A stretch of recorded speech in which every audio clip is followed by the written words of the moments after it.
Hey, what is going on, everyone? As always, it is great to see you. Today I have a very special lesson about listening. A lot of students have been asking me for advice about how they can understand people better when they're speaking. Most of the time, if a student is having trouble with listening, it's because of one of four problems. We are going to talk about the four most common listening problems and what you can do to improve them so you can become a better listener and start to enjoy English conversations more. Let's get started. The first problem that a lot of English students have: people speak too fast. They speak too fast and you can't follow along in your head. So one way to practice this is to alter the speed of the videos that you watch. And I'll show you how to do that. To change the speed of a YouTube video, click this little settings button and then go to speed, and you can change it to any one of these. So let's listen at normal speed for a second. And there's no time to fix it. The signal is coming.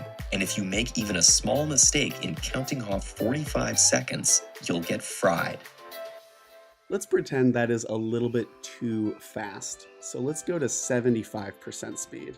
If you make even a small mistake in counting off 45 seconds, you'll get fried. So listen at a lower speed if you need to, then move it back up to normal.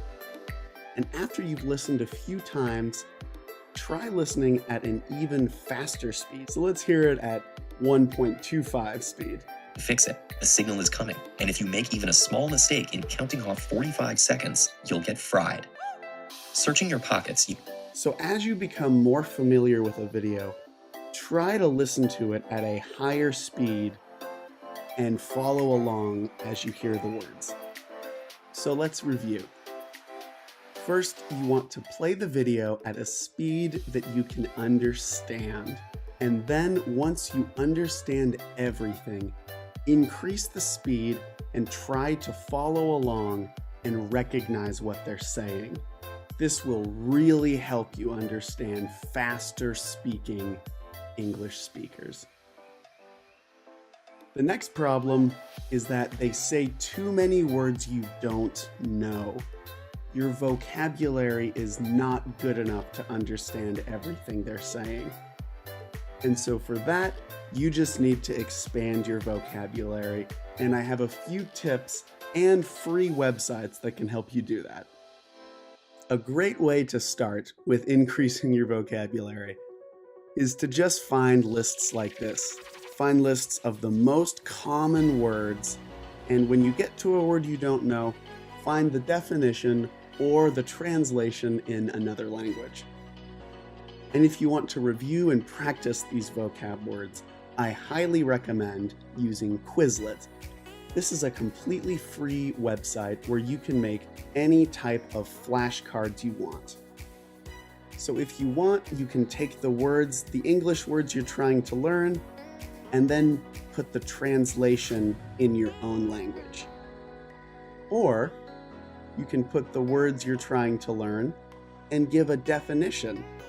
And then on Quizlet, there are several different ways to review your flashcards and even a few games to help you remember the words. These are some example flashcards in Korean. So you see the Korean word, teacher, and then you can flip to the English version of that word. 학생, student, 교수, professor. This is a great way to practice, and you can hear the correct pronunciation for the words. Quizlet also has an app that you can download onto your smartphone. So to solve this problem, find vocabulary lists of common or useful words, and then create flashcards, write the words down, and practice using these new words in sentences. If you try to learn 10 to 20 new words every week, in 6 months you will have really expanded your vocabulary. And then at the very bottom, This is a very, very important sentence for all English students to know. If you see a word that you don't know, you can just ask someone, what does the word you don't know mean? So let's pretend the word at the top of this page, solution. Let's pretend you do not know the definition of that word. You can just say, what does solution mean? The third problem is that you can't understand the accent or pronunciation of the speakers. This one is very difficult, and I would suggest to practice listening with subtitles first and then later turn them off. To turn on subtitles, click this little CC button. To your horror that your watch is broken and there's no time to fix it. The signal is coming, and if you make even a small mistake in counting off 45 seconds, you'll get fried. TED videos are great to use the subtitles for because they are very, very clear. There's not a lot of background noise. For some videos where there's a lot of background noise, the subtitles are not 100% perfect. But usually they are very, very close to perfect. They might have some mistakes, but not a lot. So to review, you want to find videos that have pretty clear audio, turn on the subtitles, and then follow along. After doing this, try to watch it again with the subtitles off. And then if you can, listen to audiobooks or podcasts. And then the fourth problem, you don't know idioms or native English expressions.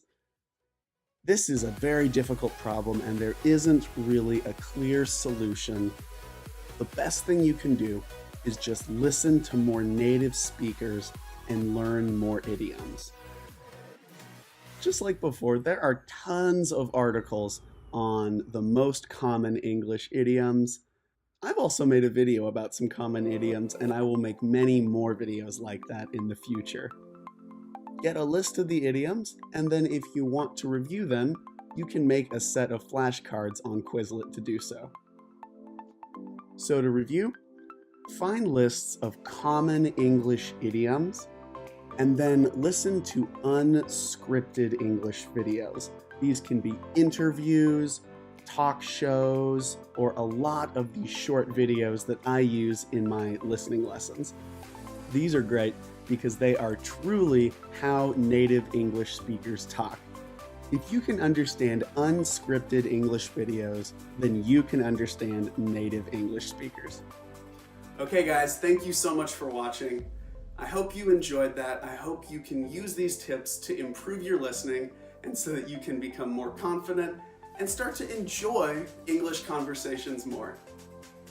If you have any other topics you want me to make a video on, you can leave them in the comments. And if you haven't, please subscribe to my channel. Thanks again for watching. Keep studying hard. You can do it. And I look forward to seeing you in the next video.